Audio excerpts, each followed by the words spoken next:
Welcome to Coach's Corner, everybody, the four-wheel drive show. I'm your host, Coach Tripp, along with my buddy Blaze Winter. To my left, 11-year NFL vet, black belt, and a great defensive tackle or end. I don't know, Billy, you're a defensive tackle at Syracuse. Would Blaze play right next to you? Or Timmy on the other side, and Blaze Winter. We want to recognize all four guys from the four-wheel drive. Nice, Billy. Be nice to me now. Be nice to me now. Billy, you guys had quite a crew, man. I remember '83, you guys beat Boston College and Doug Flutie. We played them the same year, lost to them. Does that mean Syracuse could have beat Alabama back then? Hey,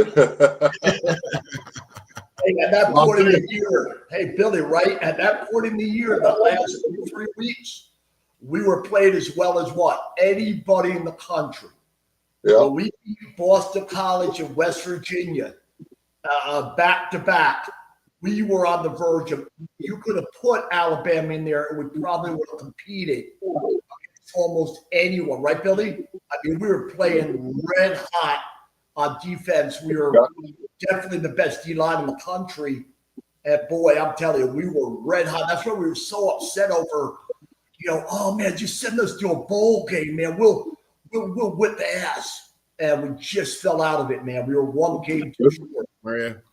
Missed it by a game, Yeah, you guys, boy, we're going to talk. I'd like to talk about that season and that win against Flutie and Boston College. But we're going to we'll save that. Yeah, we'll save like a memory. We'll do a show on like great memories of our college days. That'd be cool. All right, folks. This episode, Coaching the Details, brought to you by Sandy Sansing Chevrolet. Go by and see any Sandy Sansing dealership in your area. We're going to talk about coaching details. We're going to split it up into 3 segments, okay? Now, in this segment, we take that in-depth look sometimes at what Coach Brian's philosophies were, not so much the X's and O's, because everybody knows it's about the Johnnies and the Joes, okay? And Coach Brian understood that football success is about coaching details. So this week we're going to tackle that subject. These are small bits of information, and doing the little things makes the big difference. In other words, if you don't take the time to cover details, you will eventually fail. There are so many physical movements and mental game scenarios that can arise at unpredictable times. This is why all sports practices should be scripted down to the minute. And we talked with Coach Mark D'Antonio yesterday, Blaze and I did, about this very subject, okay? After playing and coaching football for over 40 years, I have witnessed thousands of practices and observed hundreds of coaches. The coaches that waste time and have assistants that don't take the time to go into minute detail of their position will fail their players. The coaches that teach the details win, period. Let's find out how Coach Brian and why he believed in covering the fine details and not wasting any time in practice. The story of how Coach Brian observed hills in Africa while he was stationed on guard duty in World War II. He observed no ant watching another ant work. Every ant was doing something, working all the time. No ant stood by. Okay, that's why Coach Brian, he actually, I guess what they say about the military is like, 99% boredom and 1% chaos. So he was bored, and that's a bare fact that he adopted his style, just organizing by observing an anthill in Africa. Show me a man who cannot bother to do the little things, and I'll show you a man who cannot be trusted with the big things. Okay, quote, Matthew 25:21, you have been faithful and trustworthy over a little, I will put you in charge of much. Okay, now a lot of information in this comes from Dr. Michaela McCullough. He was one of Brian's players, physician, and a friend of Coach Brian. And he also authored The Long Shadow of Coach Paul Bear Bryant. And I suggest reading the book also by Phil Savage and Ray Glyer, and they explain the process Coach Saban is known for. Coach Saban goes into such minute detail that it would boggle your mind. Sometimes there's a risk of giving too much information and slowing down the athlete by paralysis by analysis. However, if you take the time with the athlete and proceed at a slow, steady, unwavering pace, he or she will absorb. Really, what did Coach D'Antonio tell us yesterday? That he was DB. He was a DB coach for Saban for 40 years. And Saban ran all the meetings, and one time he did 7 drills in 7 minutes with his DBs. Wow. No. And they were efficient. They were efficient. There was no wasted time. And I bet you there were 7 critical points made from each of those encounters. I mean, wow. A master of his. Think of the organization, the intensity of trying to do 7 drills in 7 minutes with 10 DBs, 10, 12 DBs. That's incredible. You think about the great ones. You think about that 1 or 2% of the great coaches that have came through and the hours put in prior to all that going on. That's the biggest point here. I mean, these guys, and Blaze will attest to this. They're actually sleeping in their offices. I mean, what are you sleeping? 3-4 hours a night, and this is 12 months a year. I mean, Blaze, you could talk about. Hey, when I was with O'Leary at UCF, Brett Keys, who now is currently the head coach of Georgia Tech, top 15 or so program in the country, would say, hey, Blaze, why do you go home? Just sleep there, man. Efficiency. Sleep there. You won't have to worry about the drive. And they would. Half the staff in that hallway would sleep, not just during preseason, but during the season in the office. It was about being on time. It was about being alert in the moment. It was about understanding what the master would expect, O'Leary. Right. O'Leary positioned himself on that corner office with a lot of windows for a reason. Every detail mattered.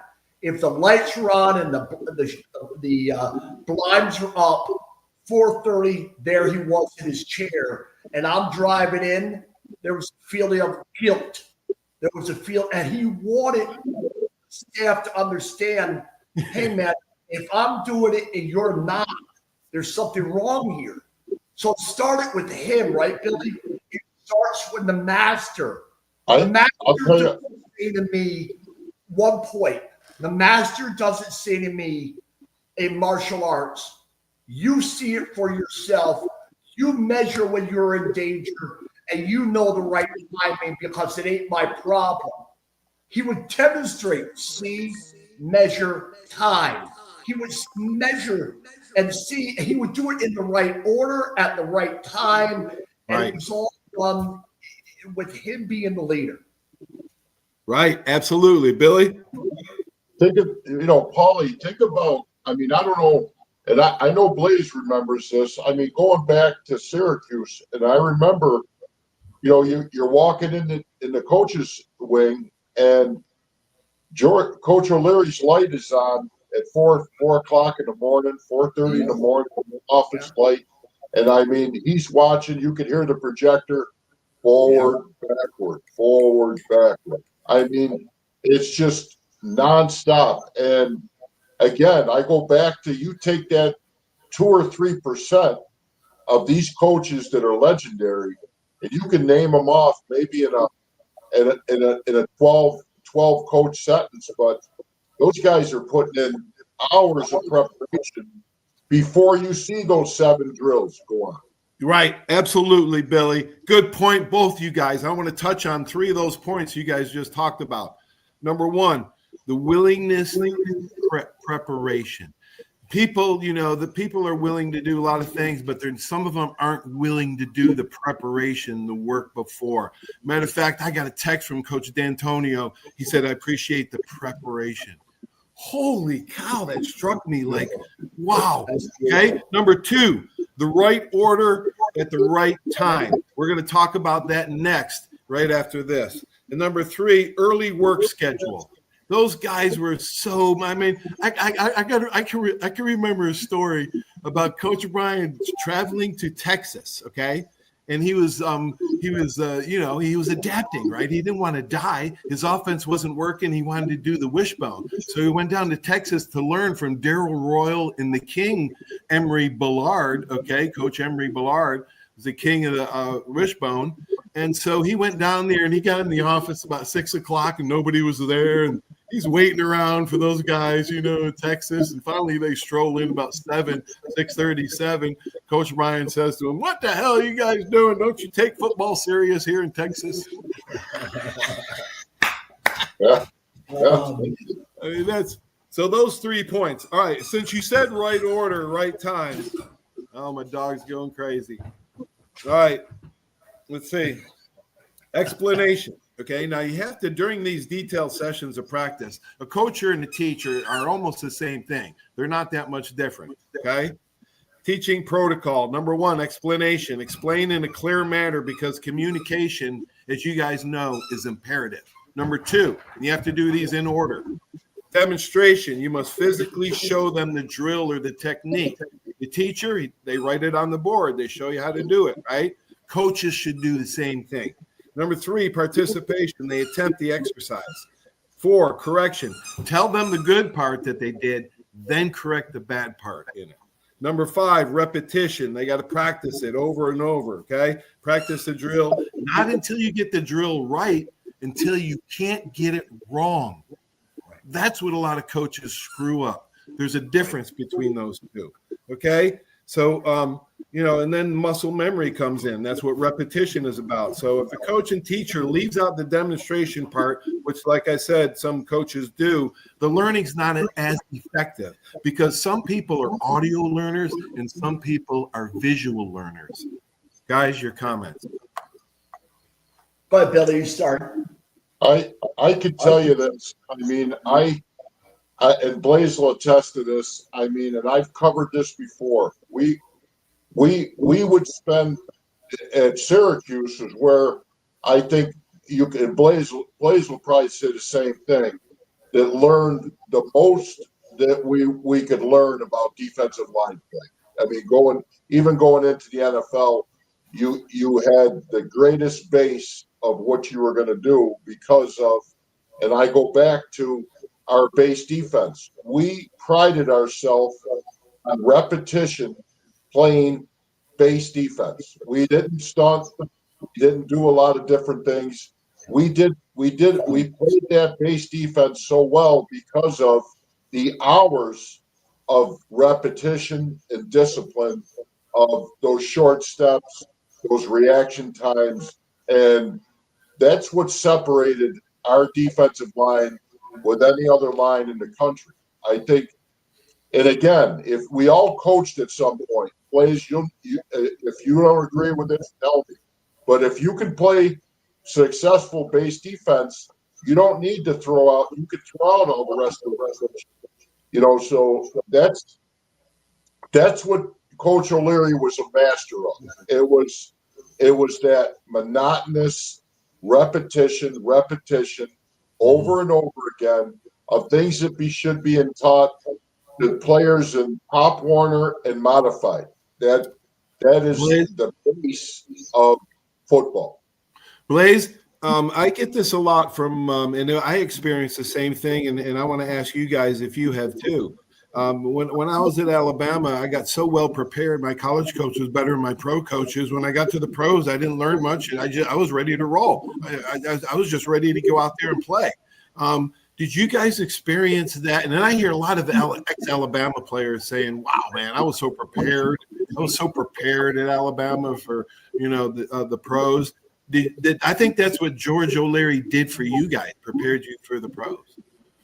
Well, when I was at Ohio State, Michigan State, smaller colleges like Northern Iowa with Bryce Pop, when I was with George O'Leary at UCF, it all started in the staff meeting. It all started with show me. And you would go up on the board and articulate what you're planning to do with your individual work, with your inside run, what your emphasis was, what were your fundamentals. I mean, the detail was mind-blowing.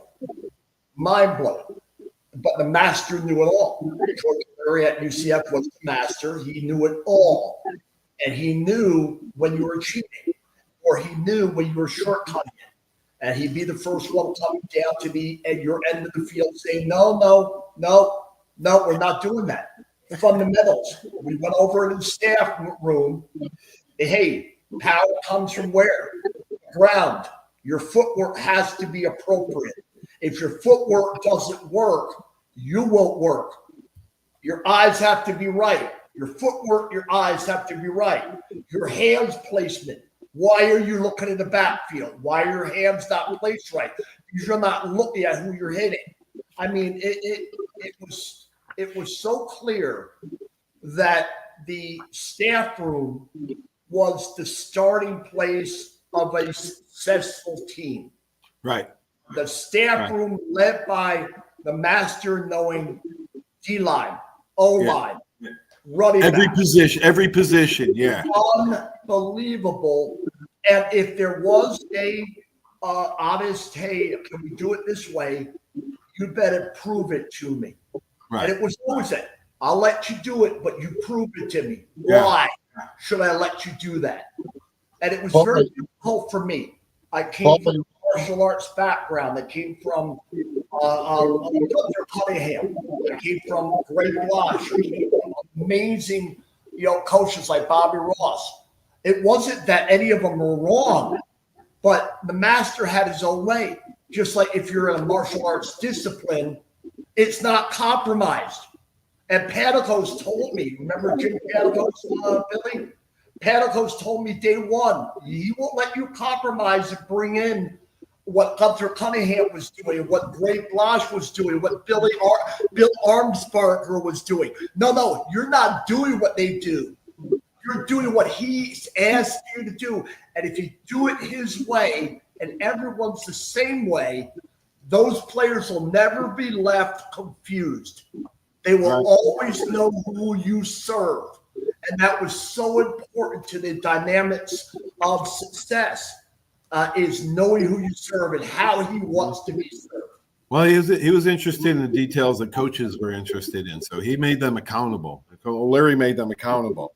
All right, let's tackle this last. But most great ones, right, Billy, like Saban, D'Antonio, Tressel, whoever's the great ones did. They made you accountable, and then they made you hold your players accountable in that order. Right. It wasn't players are what in charge. You make sure you facilitate what they want, and then come to me with what they need. No, man. That ship will fly. The NFL represents a lot of that. The player is in charge. The player has the power over the coach. The coach might say that's not true, but it is true. In the NFL, the player is in charge. Mahomes could tell Andy Reid, I want this now, and he would have to do it. He would have to. Well, his ownership believes in what? The player. Right, it's different. Yeah, the pros have been like that for a while. It's different. It's very different. Yeah. Okay. Let me take this last point because this is interesting to me, man. I'll never forget this detail. Coach Brian felt like obligated to tell us. Okay. In the book Chasing the Bear, author Lars Anderson captures how practices are run in Alabama with Saban. Quote, the way Alabama practiced is a huge part of his success, said Curt Cignetti, who is now the Indiana head coach. He was a wide receivers coach at Alabama in 2007 through 2010. He said, no one stands around. There's a lot of putting guys in game situations. It's all business. People are constantly on the move. He said, I worked for Johnny Majors for 4 years at Pittsburgh, and he came to watch a practice at Bama. Afterward, he grabbed me, and he said, Coach, that's the most impressive practice I have ever seen, unquote. Now, this is exactly the kind of practices Coach Brian conducted. The goal was always to make practices harder than the game by instilling that high intensity, high tempo, and detailed practices, okay? Now, this is how detailed Coach Bryant was. He was a gracious winner and loser, but Coach Bryant hated to lose. And as a matter of fact, he would often warn us, the players, about the awful details of losing and facing your relatives afterward. I remember him talking about the difference in winning and losing. Listen to his description noted in Dr. Michaela's book, The Victory in the Game of Life. Quote, after a loss, boy, you make your way back to the locker room to the bus. First, the crowd will be smaller than if you won. Your parents and girlfriend may be out there. Your mama will hug you and say, I still love you. Your father will grasp your hand and say, that's okay, son. We'll get him next time. But pay close attention to the difference in the quality of hugs and handshakes. Listen carefully for sincerity and pride in their voices. Your girlfriend would kiss you lightly, maybe, but there'll be no passion in the embrace. She may hold your hand while you walk with her, then again, she may not. Your folks may take you out to dinner and buy you a steak, but it's not going to taste very good. The people you ordinarily go out of their way to say hello will find reasons to avoid you, unquote. So That had an impression on all because he went in detail on how your family's going to react to you in a loss. I gotta say that before we go on with this point, I mean, Blaze can't really talk about the girlfriend part.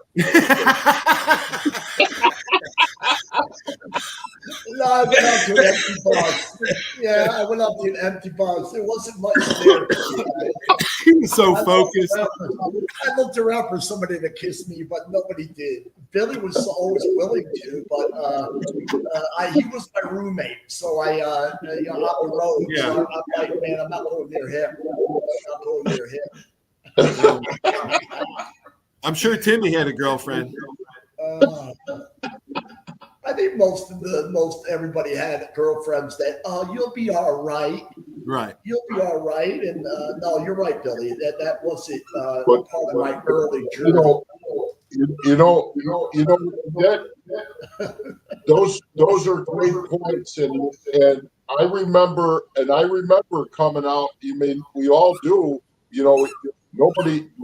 Everybody's experienced those hard games that we had a loss in, and you come out of there, and you come out of the tunnel, and here's your family, and you're looking at them, and you know that they're not going to greet you the same way, and it is a very different feeling. It's hard if you were, and winning is everything, and all of us have been there, and we were all 21, 22 years old. And some of us didn't take winning graciously, and I remember some tough times. I mean, I'm not going to go into it now, but there was a lot of interaction between players before we came out of that tunnel, and there was some tough situations.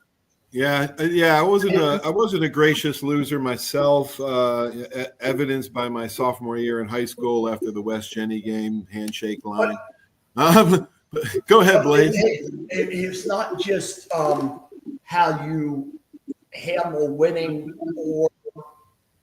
or what you do as a player with other players. It's a coach having the moment to say, and this is as important as anything, having a moment to develop that young player and having him understand that losing's not good. I mean, some people, you lost the game, you still are smiling. And somebody needs to say, why are you smiling? And now we have a society that says, well, come on, man, get over it. I mean, it's just a football game. No. It is my livelihood, and it represents me. And representing me, I want to be a winner. And all of you should hear it again. It represents me. I want to be a winner. And when I have a player that I'm coaching that follows the details, that comes up short, but he says, well, I mean, I did it the way you wanted me to do it. And there's not a personal hardship over a loss. then you have to educate that player that it is not. And O'Leary was a master at educating to Billy, Blaze, Jamie, Timmy. We lost. We lost up front. I mean, we lost. Well, I played well. No, man. Billy, you may have played well, but you understand one thing. This is a team game. If Billy plays well and you don't, what does it do to the rest of the team? You can't win with just Billy playing well or Jamie playing badly and Tim playing well. And it was a time for a coach to say not only to a player, a head man to say to player and coach, you better come across as in pain because losing sucks. It should drain the living life out of you. And a lot of people don't understand that, right, Billy, on the outside? There's different levels. Yeah, there's different levels of people's heart in it. That's for sure. Adabo in that press conference afterward, he was in agony. He knows he's about done if he doesn't turn that ship around at Clemson. He was in deep pain. And hopefully those 100 players in the locker room are also in horrible pain. And if they are not, and they're freshman or sophomore, someone has to point out, man, you won't go very far in this business if you don't win. Right. All right, Billy, good stuff. We're going to try to go to Syracuse Miami game. We're working on it. We'll let you guys know in the future, man. I'm going to try too. Yeah, we're going to try. We're going to try. Hey, it's a great show, man. I appreciate you guys. Love you guys. Love you guys. Take care. You too now. Glad you're home safe, Billy. Yeah. Well, you got it, baby. Billy. See you, Blazer. Bye. Wow, good stuff. 4-wheel drive. Thanks for tuning in. Coaching details. Yeah, we talked a lot about coaching details and how the details make all the difference in the world. Brought to you by Sandy Sansing Chevrolet. Stay tuned for these great messages. Without all my sponsors, this just wouldn't be possible. Have a great sports week, everybody. We'll talk to you soon. Go to a high school game near you. Stay tuned for tomorrow night, local sports report. We will have Dr. Body of Escambia County High School and Coach Bennett on to talk about the contest that they're in. So stay tuned Thursday night. Have a great one, everybody. Talk to you soon. So long. When it comes to buying your next car, truck, or SUV, you need a team that puts you first. Here at the Sandy Sansing dealerships, we're proud to serve Pensacola and the Gulf Coast with the best selection, trusted service, and deals that work for your family. Just like great coaches build great teams, Sandy Sansing builds lasting relationships with every customer who walks through our doors. Because when it comes to finding your next vehicle, there's only one name to remember. Sandy Sansing can. 75 years of service in high tech today. It's Pensacola Glass Company at 433-8348. High tech is a term often applied to advanced services and products in today's marketplace. And today, glass is much more than a simple painted brittle, see-through stuff we hit baseballs through when we were kids. Glass is now a product with unique flexibility in both performance and application. And Pensacola Glass Company is growing right along. That's Pensacola Glass Company at 433-8348. Are you riding around in a filthy vehicle? Dirty car no more. Visit Ronnie's Car Wash today to get it shining in no time. They have 3 convenient locations with another coming soon. The unlimited monthly wash packages start as low as $14.95 per month with free vacuums, multi-purpose spray and towels. Visit them in Gulf Breeze, Navarre, Fort Walton, and soon Crestview. Don't wait, wash today. Be sure to see Ronnie's Car Wash on Facebook to see the latest specials and discounts. You'll be riding and shining in no time. That's you trying to fix the plumbing yourself to save a few bucks. Doing things yourself doesn't always end well. The same goes for insurance. That's why Auto Owners works with local independent agents who tailor coverage to meet your needs and offer discounts for life, home, car, and business insurance. Because sometimes you need a professional to get the job done right. That's simple human sense. When it comes to buggies and golf carts, nobody does it like Buggy Works. Hi, I'm JP Wibbs. We've got the largest selection of golf carts on the Gulf Coast. We have a brand new 10,000 square foot state-of-the-art service center and showroom to keep you rolling. We're right here in the heart of Car City at 5831 Pensacola Boulevard. Open Monday through Friday, 8 to 5, Saturdays 9 to 3. Check us out at BuggyWorks.com. BuggyWorks. Come by and see why we're the #1 Denago dealer in the nation. My name is Steve Reynolds. I'm the manager and owner of Cordova Lanes, and we help keep your mind out of the gutter. Cordova Lanes is part of the community of Pensacola. Being here for 43 years, we've entertained more people than any other bowling center in the city. We sell fun for a living. Cordova Lanes is located at 2111 Airport Boulevard in Pensacola, behind Cordova Mall. Come on out and see us at Cordova Lanes Bowling Center. Thank you. For 30 years, you have seen the orange Beck signs all over the Gulf Coast listing a property for sale or lease. Beck Partners is your trusted advisor in commercial real estate, property management, commercial and personal insurance. Senior Vice President David Valletto has been with Beck Partners since 1989. Take advantage of his wealth of knowledge by calling him today at 982-7352, 982-7352. Extensive experience in all aspects of leasing, sales, management, and site selection will make sure your expectations are exceeded. There's a reason why Hill Kelly in Pensacola is the #1 selling Chrysler Dodge Jeep Ram dealer between Jacksonville and New Orleans. While other dealers have taken advantage of a competitive market with higher prices, Hill Kelly has discounted prices to the lowest of the year. And Hill Kelly in Pensacola won't surprise you with excessive charges beyond the selling price. Come see why people from Milton, Pace, Foley, Bay Minette, Daphne, Gulf Shores, Mobile, and beyond are driving to Hill Kelly in Pensacola to buy their next new Chrysler, Dodge, Jeep, or Ram.